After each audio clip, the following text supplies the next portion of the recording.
Hello friends, Namaskar. Once again, welcome back to Preventive Health Solutions. This is KP Singh, Nutrition Advisor and Integrative Dietitian.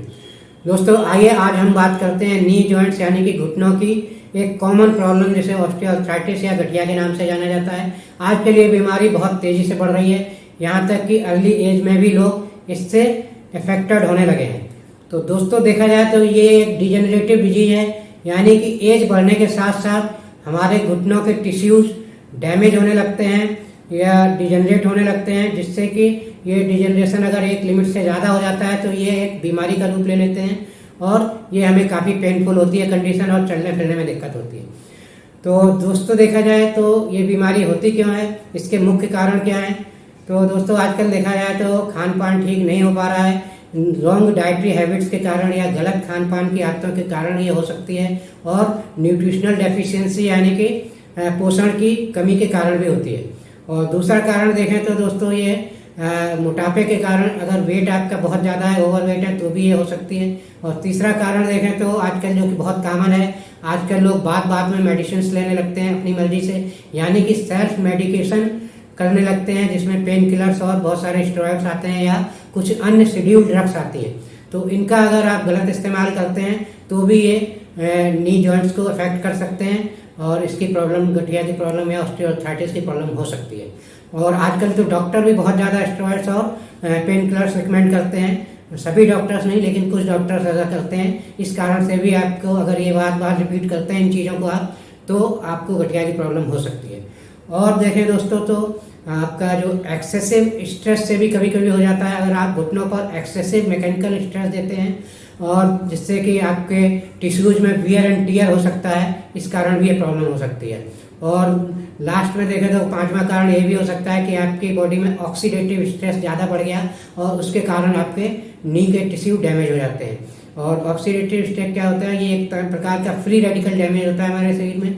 और free radical damage क्या होता है, इस पर मैं एक अन्य वीडियो बना चुका हूँ, जिसमें आप देख सकते हैं, इसके बारे में अधिक जानकारी ले सकते हैं। तो दोस्तों इस तरह से रीजन कोई भी हो, लेकिन ऑस्टियोआर्थराइटिस का सफल इलाज कैसे संभव है, प्रमुख मुद्दा तो ये है। तो यहाँ देखा जाए तो राइट ट्रीटमेंट क्या है इसका। तो राइट ट्रीटमेंट की बात करें तो कोई भी डिजेनरेटिव डिजीज अगर है तो उसका राइट ट्रीटमेंट दो पहलू में किया जाता है। जिसका फर्स्ट पहलू तो ये है कि उसके जो सिम्टम है जिनसे हमें मतलब दुख दर्द हो रहा है या मतलब पेन हो रहा है, जो हमें तकलीफ दे रहे हैं, उनको कैसे कम किया जाए। तो पहले स्टेज के जो मतलब ट्रीटमेंट है, फर्स्ट लाइन ट्रीटमेंट कह सकते हैं, उसमें हमें ऐसी मेडिसिन को देना होता है, मेडिसिन यूज करनी होती है, चाहे वो कोई भी पैथी हो, चाहे एलोपैथी हो, आयुर्वेद हो या कोई भी हो। लेकिन सबसे पहले तो हमें उस तकलीफ को कम करना हमारा उद्देश्य होता है डॉक्टर का। तो तकलीफ को कम करने के लिए कुछ पेन किलर्स हैं और कुछ स्टेरॉइड्स वगैरह टाइप की मेडिसिन दी जाती हैं, जिनसे कि आपको तुरंत आराम मिल जाता है और आप अपने को अच्छा महसूस करने लगते हैं। और कभी कभी हम इसी मतलब मिसकंसेप्शन में रह जाते हैं, गलत धारणा बना लेते हैं कि अब हम ठीक हो गए। लेकिन दोस्तों कभी पेन किलर या स्टेरॉइड से आप पूरी तरह ठीक नहीं होते हैं, ये आपको बस एहसास नहीं होने देती तकलीफ का, उस एहसास को कम कर देती हैं।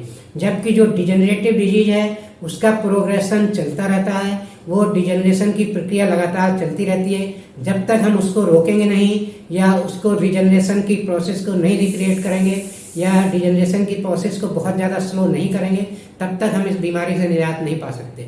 तो जो दूसरा पहलू है इसका इलाज का, उसमें दूसरे स्टेज में यही काम करना होता है कि हम उस डिजेनरेशन के प्रोसेस को कैसे रोक सकें, या जो डिजेनरेशन हो चुका है उसको हम किस तरह से रीजनरेट कर सकें।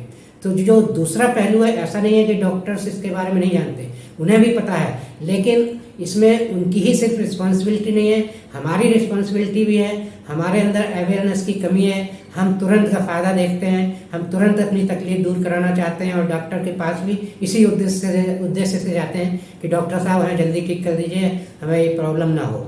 तो उसमें डॉक्टर की भी गलती नहीं, वो दवाएं दे देते हैं और आपको रिकमेंड तो करते हैं दूसरा पहलू, लेकिन उस पर आप ज़्यादा ध्यान नहीं देते, तो फिर डॉक्टर भी उस पर बहुत ज़्यादा फोकस नहीं करते और आप दवाएं लेकर आ जाते हैं, ठीक हो जाते हैं, अपने को ठीक महसूस करते हैं, कुछ महीनों कुछ सालों तक ठीक रहते हैं, तो सोचते हैं ठीक हो गए। जबकि डिजेनरेशन का प्रोसेस चलता रहता है और आपकी स्थिति बिगड़ती रहती है चुपचाप अंदर ही अंदर साइलेंटली। और फिर आप किसी डॉक्टर के पास जाते हैं या डॉक्टर चेंज कर देते हैं कि दोबारा प्रॉब्लम हो गई, या आप किसी अल्टरनेट थेरेपी को अपनाने लगते हैं तो वहाँ फिर वही फर्स्ट लाइन का ट्रीटमेंट शुरू हो जाता है, यानी कि सेकेंड लाइन ट्रीटमेंट की नौबत आप आने ही नहीं देते हैं। तो इससे क्या होता है, धीरे धीरे आपके घुटने इतने ज़्यादा डैमेज हो जाते हैं कि आपको बिना सर्जरी के मतलब सॉल्यूशन मिलता ही नहीं है, जो कि बहुत ही कॉस्टली भी है, और उसके बाद भी आपकी जो हेल्थ है घुटने की वो 100% पहले जैसी नहीं रह जाती है। उसके बाद भी बहुत सारे कॉम्प्लिकेशन और रेस्ट्रिक्शंस रहते हैं। तो दोस्तों इसमें हमें क्या करना चाहिए, तो इसको समझने के लिए सबसे पहले हम घुटने का थोड़ा सा बेसिक स्ट्रक्चर समझें, तो हमें ये बात समझ में आएगी कि घुटने का कंप्लीट इलाज कैसे पॉसिबल है। तो दोस्तों यूँ तो घुटने की पिक्चर अगर आप देखेंगे तो काफ़ी कॉम्प्लिकेटेड होती है, एक आम आदमी नहीं समझ पाएगा। तो इसको मैंने एक डायग्रामेटिक रिप्रेजेंटेशन के थ्रू यहाँ पे आपको दिखाऊंगा, आपको दिखा रहा हूँ, इसमें आप आसानी से समझ सकते हैं। तो यहाँ पे सिर्फ बेसिक पॉइंट जो घुटने के स्ट्रक्चर के होते हैं उन्हीं को मैंने फोकस किया है। तो देखिए ये घुटने की पिक्चर है हैंडमेड। इसमें सबसे पहले देखें तो हमारी दो हड्डियाँ होती हैं जो एक दूसरे से बिल्कुल टच नहीं करती हैं, थोड़ा गैप होता है उनके बीच में, और इन दोनों हड्डियों के बीच में एक कैप्सूल नुमा स्ट्रक्चर होता है, और इस तरह से एक घुटने का मतलब घुटने की कैप भी होती है जिसमें ये घुटने का स्ट्रक्चर बनता है। और बाहर की तरफ से देखें तो सबसे पहले हमारी हड्डियों को मसल्स से घिरी रहती हैं, मसल्स के लिगामेंट द्वारा मसल्स हमारी हड्डियों से जुड़ी रहती हैं और हड्डियों को अपनी जगह मजबूती से पकड़ में रखती हैं दोनों हड्डियों को। तो ये तो हो गया एक मस्कुलर स्ट्रक्चर जो हमारे जॉइंट्स पर होता है। और इसके बाद दूसरा स्ट्रक्चर जो कैप्सूल फॉर्म में एक जगह होती है जो बीच में हड्डियों के, उसमें सैनोवियल फ्लूइड भरा हुआ होता है जो लुब्रिकेंट का काम करता है, जिसे हम ग्रीस के नाम से भी जानते हैं। ये एक लुब्रिकेशन की तरह रहता है जिससे कि हमारी हड्डियों को घिसने से बचाता है, तो ये भी बहुत ज़रूरी है। तो इसके अलावा एक और तीसरा जो स्ट्रक्चर होता है बोन का, कि जो बोन का टिप होता है, हमारी जो जोड़ होता है बोन का, उस पर जो टिप्स है दोनों बोन के, उन दोनों बोन के टिप्स पर जो एक स्पेशल प्रकार की हड्डी होती है, सॉफ्ट बोन जिसे कहते हैं कार्टिलेज। ये एक रबर पैड की तरह गद्दीदार हड्डी होती है जो काफ़ी सॉफ्ट होती है और ये शॉक एब्जॉर्बिंग का काम करती है। तो ये होती है। तो इस तरह से क्या हम देखेंगे कि हमारी जो दोनों हड्डियां हैं उनके बीच में लुब्रिकेशन और रबर पैडिंग टाइप की स्ट्रक्चर है। और इसको आप और आसानी से समझना चाहें दूसरे शब्दों में तो इस तरह समझ सकते हैं, जैसे हमारी कार का जो सस्पेंशन है उसमें शॉक एब्जॉर्बिंग के लिए एक तो स्प्रिंग भी होते हैं मैकेनिकल, और उसी के साथ में हाइड्रोलिक जैक भी होता है। तो यहाँ देखें तो सिनोवियल फ्लूइड है, ये हाइड्रोलिक जैक की तरह काम कर रहा है, और जो पैडदार हड्डी है मतलब कार्टिलेज है उसके टिप पर वो स्प्रिंग का काम कर रही है। तो इस तरह से हमारा जॉइंट कम्प्लीटली शॉक प्रूफ और काफ़ी इफेक्टिव रहता है मूवमेंट के लिए। तो दोस्तों इस तरह से आपको ये स्ट्रक्चर समझ में आया होगा। अब बात करें इसमें हमें न्यूट्रिशन कैसे हेल्प करता है, तो दवाओं से तो दोस्तों इसमें किसी भी स्ट्रक्चरल पार्ट में कोई भी कमी आई है तो हमारी बॉडी सिग्नल देती है पेन के रूप में और स्वेलिंग के रूप में। तो उसमें जब हम इलाज करते हैं तो हमारा पेन और स्वेलिंग तो दबा दी जाती है, सप्रेस कर दी जाती है, लेकिन इसका इलाज नहीं होता एक्चुअल, उस डैमेज का इलाज नहीं होता। तो डैमेज के इलाज के लिए हमें प्रॉपर डाइट लेनी चाहिए और डाइट के साथ प्रॉपर सप्लीमेंट्स लेने चाहिए।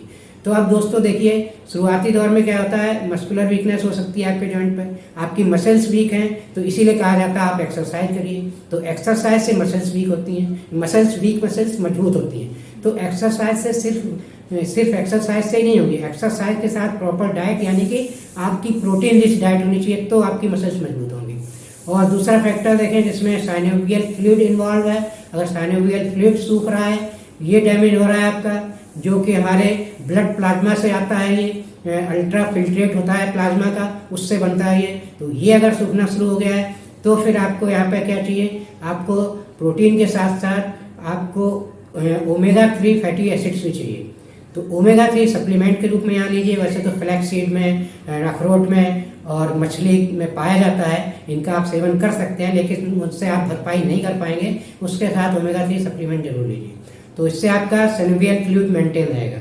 और जो तीसरा डैमेज हो सकता है वो आपका जो पैडदार कार्टिलेज है जो उसके टिप पर होती है, गद्दीदार स्ट्रक्चर या हड्डी, उसका अगर डैमेज शुरू हो जाता है, क्योंकि जब सिनोवियल फ्लूइड सूख जाता है तो आपस में ये गद्दीदार पैडदार टिप आपका जब रब करने लगता है बोन का, तो ये कार्टिलेज डैमेज होने लगती है।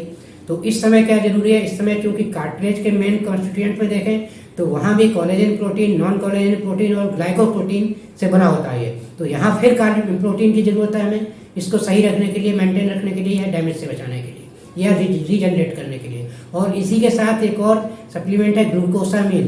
तो ग्लूकोसामीन बहुत जरूरी है, जो इसके रिफॉर्मेशन में काम आता है कार्टिलेज के।